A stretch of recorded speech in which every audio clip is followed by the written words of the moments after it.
नमस्कार मित्रांनो, धन मराठीमध्ये तुमचं स्वागत आहे. आज घेऊन आले ऑप्शन्स बायरसाठी एकदम सोपी स्ट्रॅटेजी आणि मार्केटमध्ये खूप चर्चित असणारी गोष्ट, जे तुम्ही ट्रेडर म्हणून खूपदा फील केली आहे.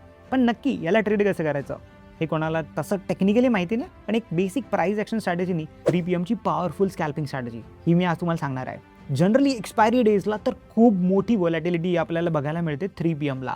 नक्की असं काय होतं ते आपण समजून घेऊ. कसं ट्रेड केलं पाहिजे 3 PMला ते समजून घेऊ. आज जेव्हा मी शूट करतो, आज तर एक्सपायरी नाही आहे, पण मी तुम्हाला याचे नियम सांगणार आहे. चार्ट हे दाखवणार आहे की चार्टवरती तुम्ही याला कसं बघितलं पाहिजे आणि कसा ट्रेड घेतला पाहिजे 3 PMला. तर ऑप्शन बायर्स हा व्हिडिओ तुमच्यासाठी आहे की 3 PMला तुम्ही काय केलं पाहिजे. जसं आपण ऑप्शन बायर म्हणून म्हणतो किंवा एक्सपायरी डेजला आपण समजून घेतो की मार्केटला 3 PMला मूव्ह येते.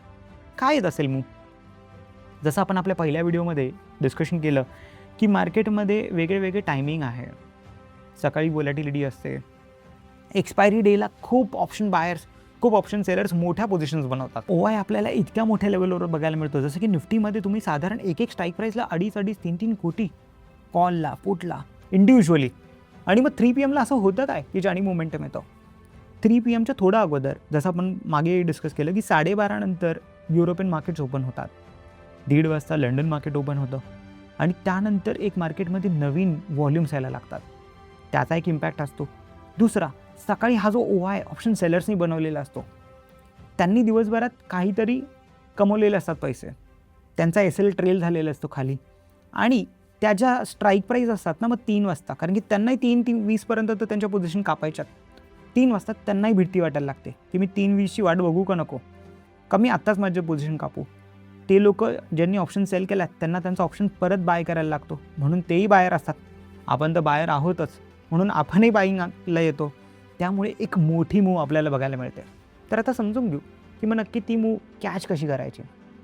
सगळ्यात पहिला आणि सोपा नियम बनव. आपण जो ओपनिंग रेंज ब्रेकआउटवाला इंडिकेटर बघितला आहे tv.dhan.co वर, तो लावून घेऊ ट्रेडिंग व्ह्यूच्या चार्टवर. आणि आता ओपनिंगची रेंज नाही लावायची. आपण आता 15 मिनटाची एक रेंज लावणार आहोत, छोटीशी रेंज. तुम्ही यात थोडं ॲग्रेसिव्ह जाऊ शकतात, शेवटच्या 5 मिनटाची पण रेंज लावू शकतात, पण बऱ्याचदा मी त्याच्या चॉपिंगनेच बघितलं आहे. म्हणून मी स्वतः शेवटची 15 मिनटाची एक रेंज प्लॉट करतो, हाय लो मार्क करतो.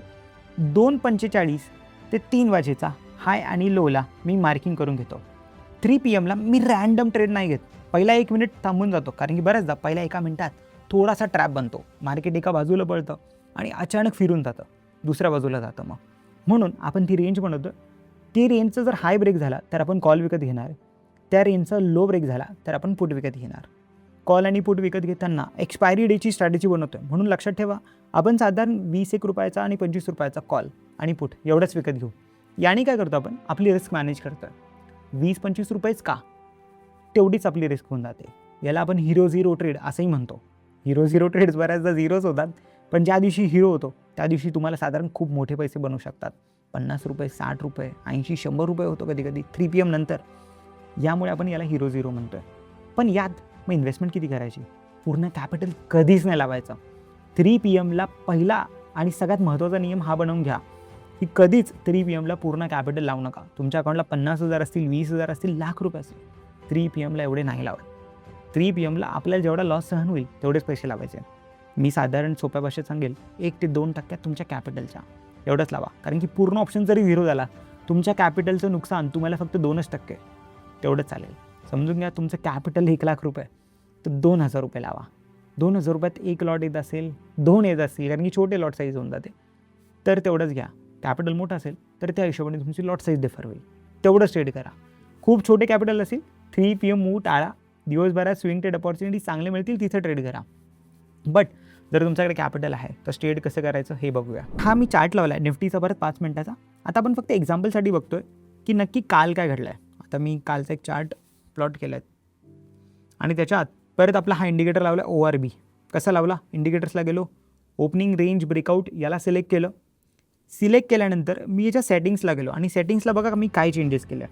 इथे आता ओपनिंग रेंजचा टाईम का टाकला 14:45 म्हणजे 2:45 आणि इथे लिहिले 15, म्हणजे ह्या 15 मिनटाचा हाय आणि लो मला प्लॉट करून पाहिजे आहे, जेणेकरून मला कळेल की नक्की काय घडतं आहे. आपण 1-2 दिवसाचे एक्झाम्पल्स बघू.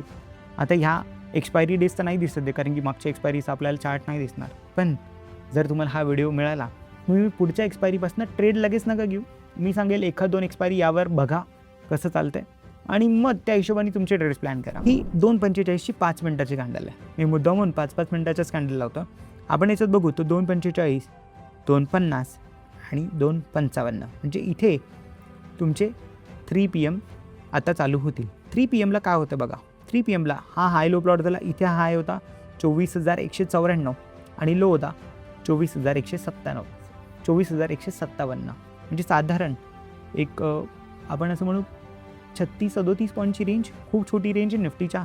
याच्यात वरती 24,194 जर ब्रेक झाला तर आपण काय म्हणणार 24,200 जो तेव्हा ॲट द मनी असेल तो ₹20 आतच असेल, कारण की 3 PM आहे ना, लगेच एक्सपायरी होणार आहे. का 10-15 रुपये असेल तो घेऊ शकतो. इथे काय झालं बघा, 3 PMला हाय ब्रेक होऊन परत मध्ये आला आहे. याची आपल्याला वाट बघायची. 5 मिनिटाच्या आत जर रिव्हर्सल झाला, तुम्हाला लगेच चेंज करायचं तुमचं डायरेक्शन आणि तुम्ही खालच्या साईडला ट्रेड करू शकतात.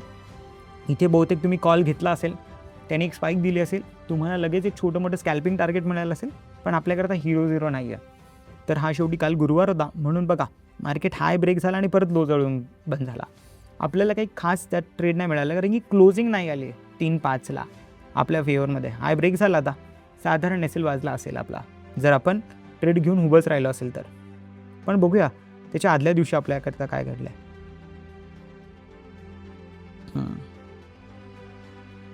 आता हा चार्ट आपण बघतोय 22 एप्रिलचा. 22 एप्रिलला बघा ही 2:55, 2:50 आणि ही 2:55ची कॅन्डल म्हणजे 3 PMला इथे मार्केट बंद झालं. हाय होता 24,430 आणि लो होता 24,408. म्हणजे साधारण परत 22 ते 25 पॉईंटची रेंज. आणि काय झालं 3 PMला मार्केट उघडलं 3 PMची कॅन्डल आणि लगेच खाली ब्रेक केली. 408ला तुम्ही 24,400चा पुट साधारण घेतला असेल. आपण 22 एप्रिलला 3 वाजता 24,400चा पुट बघूया की काय झालं. 3 PMला आपल्याला बाय करायचं, तर 3 PMला आपण समजा याला बाय केला आणि साधारण आपण VWAPला जरी बाय केलं असतं 227ला, कारण की हा तर बघा त्याच्या मागच्या कॅन्डलच्या आणि त्याच्या पूर्वीच्या हाय लो, यालाही आपण टाईम फ्रेम चेंज करून आपल्याला एक्झॅक्ट कळून जाईल की तेव्हा काय होतं. याला परत आपण 2:45 यावरही सेम तुम्ही ORBचं लावून घ्या रेंज. ती रेंज लावली की तुम्हाला रेंज कळून जाईल की कुठे तुम्हाला बाय करायचं आणि काय तुमचं SL आहे. आता तुम्हाला इथे रेंजचा हाय तुटला तर बाय करायचं होतं, 224ला बाय करायचं होतं. तुमचा SL किती होता 212, साधारण फक्त 12 पॉईंटचा SL होता. 12 पॉईंटच्या समोर आपल्याला टार्गेट किती हवं 12 पॉईंट, 24 पॉईंट तेवढंच. जर 224ला बाय झालं असं हीच कॅन्डल कुठपर्यंत गेली 238चा हाय लागला आणि पुढच्या 2 कॅन्डलमध्ये 243पर्यंत गेला. तर 224चा प्रीमियम तुम्हाला 243पर्यंत गेला. साधारण 20 पॉईंट मिळाले. 12 पॉईंटचाच SL होता, तर 1.5 असा रिस्क टू रिवॉर्ड इथे मिळाला आहे. हाच एक्सपायरी डे असता तर हा प्रीमियम किती उडाला असता खूप. हे नॉन एक्सपायरी डेचे आपण फक्त एक्झाम्पल्स बघतो, कारण की मागच्या एक्सपायरी डेचा चार्ट आपल्याला नाही दिसत आहे. बट नियम एकदम सोपा होता आणि 3 PMची पॉवरफुल स्कॅल्पिंग स्ट्रॅटेजी आपल्याला लक्षात आली आहे. प्राईस ॲक्शन बेसिसवरतीच आपण पकडतो, यात दुसरा कुठलाही इंडिकेटर नाही वापरत आहे. प्राईस ॲक्शनच्या रेंजला मार्क करतो आहे, परत हाय आणि लो मार्क करतो आहे. 2:45 ते 3 या रेंजला मार्क करून ठेवतो आहे. म्हणजे मी 3 वाजता तयार आहे की हाय ब्रेक झाला तर मी कॉल घेईल, लो ब्रेक झाला तर मी पुट घेईल. किती रुपयाचा कॉल आणि पुट घेणार फक्त 20 ते 25 रुपयाचा. तुमची 3 PMची स्ट्रॅटेजी काय मला कॉमेंट करून सांगा, किंवा जर ही तुम्ही कधी ट्रेड केलात तर तुम्हाला काय रिझल्ट्स मिळाले तेही मला नक्की सांगा. अशाच अजून नवीन कॉन्सेप्टसाठी कमेंट करून आम्हाला नक्की सांगा की तुम्हाला काय हवं आहे. अशी व्हिडिओ आम्ही तुमच्याकरता घेऊन येत जाऊ. तोपर्यंत चॅनलला लाईक करा, आपल्या मित्रांबरोबर शेअर करा आणि सबस्क्राईब करायला विसरू नका.